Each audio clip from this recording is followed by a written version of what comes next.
What is going on, guys, and welcome to my Week 8 GBA match. This one is against El Scizor and the Borussia Donphan. As a lot of you may know, I am on quite the losing streak lately, so let's go ahead and see if I can turn things around this week. Alright, so I decided to lead off with Mega Sableye just because I felt like it was probably the safest lead, plus I want to get that Mega up as soon as possible.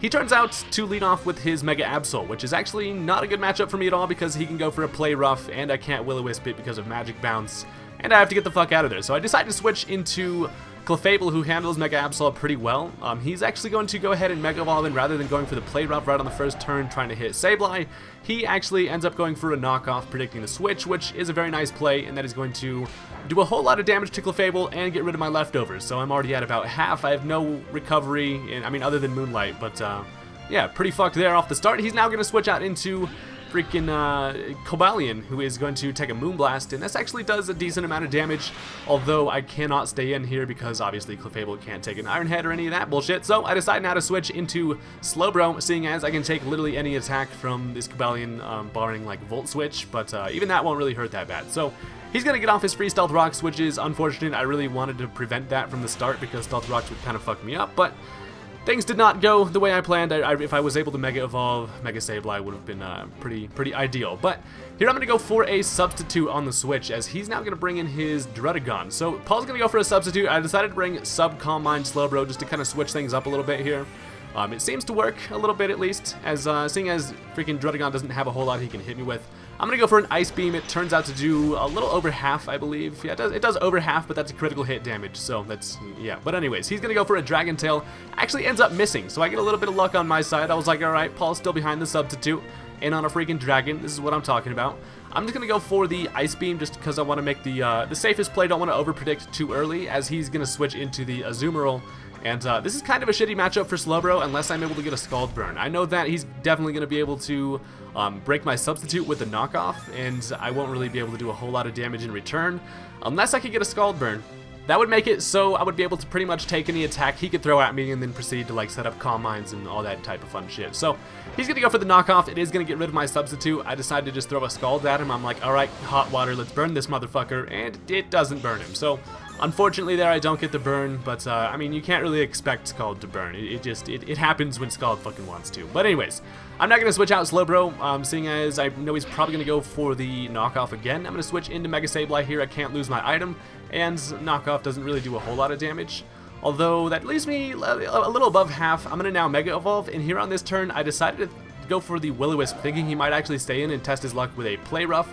Turns out, though, he is actually going to switch into Mega Absol, which is kind of funny because we both have the Magic Bounce ability. So I was totally thinking about it. I don't even know what happens if you use Will-O-Wisp on a Magic Bounce Pokemon and you have Magic Bounce yourself. Turns out it definitely just bounces back, and my Magic Bounce is just fucking nothing. So apparently, I mean, what the hell? You would think it would just kind of bounce in between us just forever, but yeah, I guess that kind of makes sense. Now he's just going to go for a Play Rough. I really don't have a switch that wants to take anything from Mega Absol because of just these things' sheer fucking power. And down goes Mega Sableye, so yeah, that's unfortunate. Now I'm going to bring out Darmanitan. This is a pretty safe switch considering I'm able to outspeed this thing and do a lot of damage to pretty much everything on his team. I'm going to predict the switch and go for a U-turn. Well, actually, I mean, U-turn would probably just, it would do a lot of, it would one-hit KO the Absol regardless, but if he did switch like he does there, I get the matchup. Unfortunately, though, he brings out his freaking Poop Dragon, which is going to hit me with the Rough Skin and the Rocky Helmet, so Browse on Fleek's going to take a whole lot of fucking damage there. And that knocks me down to half, so I'm really only restricted to one switch in due to the Stealth Rocks now, so that's kind of unfortunate. I decided to U-turn into Tornadus here just because of the fact that I would be able to kill this thing. He goes for the Sucker Punch, which I actually didn't see coming, but it does, not too much damage, but it knocks me to about half, which kind of sucks.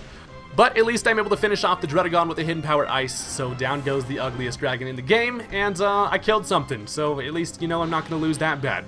Now he's going to bring in Crobat.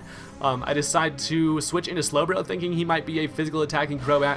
He does turn out to be a physical Crobat, as he goes for the Brave Bird here. Paul can take that rather nicely. And the only thing about this matchup is that I know he's going to go for the U-turn to get decent damage, and then I just have to think about what he's going to want to switch into. I assume it's probably going to want to be the Azumarill, so I think here I just decide to click Scald as he's going to U-turn here, and yeah, he does, so he goes for the U-turn. It's going to knock Paul below half, which kind of sucks, knocks me down to 76 HP. as freaking big-ass Crobat's gonna go back into his Pokeball, and he does decide to bring out the Azumarill. So Swimmersby, which is a fucking hilarious nickname for this thing, is gonna take a Scald, and check this out, I actually get a Scald burn. So I was like, alright, this is kinda nice. It's what I like to fucking see there, Scald, putting in work when I need you to. So the Azumarill is now burned. I know I'm gonna be able to take pretty much any attack that he would like to throw at me, so that's pretty fantastic. Here, I know that he's probably going to want to switch out, considering he doesn't have anything that can hit me for damage, and he doesn't want Slowbro setting up. So I predict a switch in the Mega Absol. He actually does switch into the Mega Absol. I decide to go into Clefairy because of the fact that this is kind of the thing that I have designated on this team to take care of Mega Absol. So that's a good switch for me, although the Stealth Rocks puts me at about half, and he has the Iron Tail, which has just enough damage to be able to take out Clefable with a critical hit. So I don't think the critical hit mattered, but yeah, so down goes Clefable. Here's where I decide to click Darmanitan for some stupid reason. Honestly, I do not know. I get hit by the Stealth Rocks, and then I realize he has Sucker Punch, and then I'm like, yeah, wow, I just have to pretty much, yeah, I fucking blew it there. I don't know why I clicked Darmanitan. It was my switch into this thing earlier. It just, with all that damage, I could not take another Sucker Punch, but yeah, so then I bring in Tornadus, who also cannot take a Sucker Punch, which I probably, yeah, I completely blow it in this section of the match. I'll be the first to admit that. Then I bring in Slowbro, and this whole time I probably should have brought in Exploud first because reasons, but okay, so he goes for the knockoff. That is going to take care of Slowbro, and this Mega Absol is faster than all my shit and hits way too hard. So yeah, at least now my last Pokemon is Explosion, which is my Exploud. And the reason why I actually didn't bring him in earlier, now just thinking about it, was because if he had superpower, he would be able to one-hit kill me. So, I mean, bringing in Explosion really wouldn't have changed anything if had I done it earlier. But I decided to go for the Boom Burst. He actually plays it safe there, maybe thinking I might have some type of defense investment to be able to live a superpower. But I go for the Boom Burst. It is going to actually kill this thing with a critical hit, and I was like, yeah. Couldn't be more enthused, if you couldn't tell. But yeah, so now he's able to bring in Landorus, who is going to be able to kill me off with a superpower, and that is going to be the end of the game there. So that Mega Absol completely demolished me, and I definitely could have played a whole lot better. I really needed a win there, and at this point, I'm just going to go into the rest of the season with a mindset that I don't really give a fuck. I'm just going to kind of just have fun with it and just bring random stuff. So, yeah. Thanks, guys, for watching, and I'll see you later. Peace out.